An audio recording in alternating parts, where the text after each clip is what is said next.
pangarap ng bawat isa. Ngunit hindi lahat nagkakaroon ng isang masaya at perpektong pamilya. Masasabi ko bang masaya at perpekto ang aking pamilya? Masaya ba ako? Kinakailangan ko ba ng pagmamahal nila na kahit minsan di ko maramdaman? Masakit mo pakinggan, ngunit di ko mapigilan ang bugso ng aking damdamin. Paborito, bunso, pagpasensyahan at bata pa. Siya muna bago ako. Mga salitang nagpaparamdam sa akin na di ako bahagi o parte ng pamilya. Nanliliit at nagwawasa ka sa aking isip at kaluluwa. Handa na ba kayo umiyak at masaktan? Panganay, panganay ang turing sa iyo, sa akin. Responsable at maaasahan sa lahat ng oras. Tatak na sa isang panganay ng pamilya ang mga katangian na ganito. Ikaw na tatango-tango at opo ng opo sa bawat utos at habilin ng ama't ina mo. Walang reklamong nagaganap sapagkat itatakwil kang anak o sawain. Kailan matatapos ang responsibilidad ko bilang panganay ng pamilyang ito?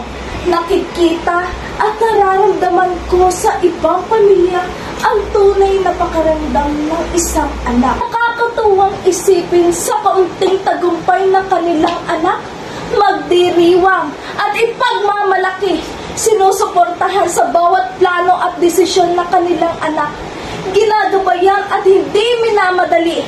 Pamilya ng kaibigan ko, saya at kasama sa hirap at ginhawa. Walang iwanan, sama-sama sa anumang problema. Sana pamilya ko na lang sila. Iyan ang sinasambit ko sa aking isipan. Kulang pa ba? Lahat ng desisyon sa buhay ko nakadepende sa opinyon ng aking ama't ina.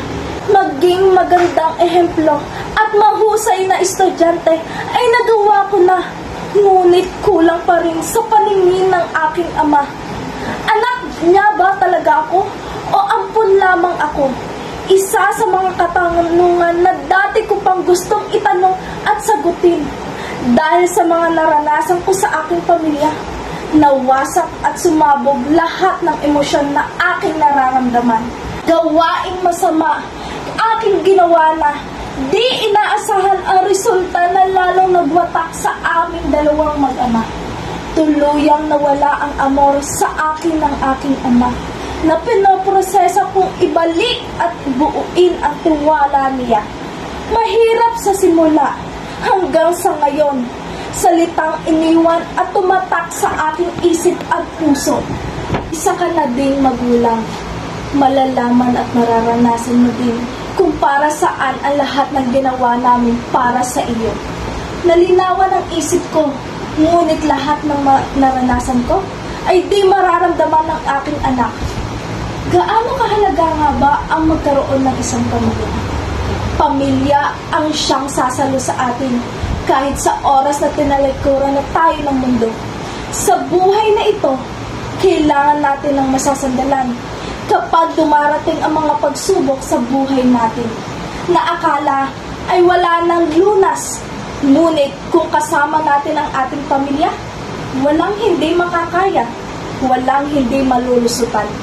Ang pamilya natin ang nagbibigay ng lakas, tatag at tibay ng loob at inspirasyon upang maabot natin ang pangarap at makamit ang tagumpay na inaasam. Oo nga, at walang perpektong pamilya sa mundo. Ngunit, kung ang lahat ng mag-anak ay nagmamahalan at sabay na lumalaban, ito ay sapat na.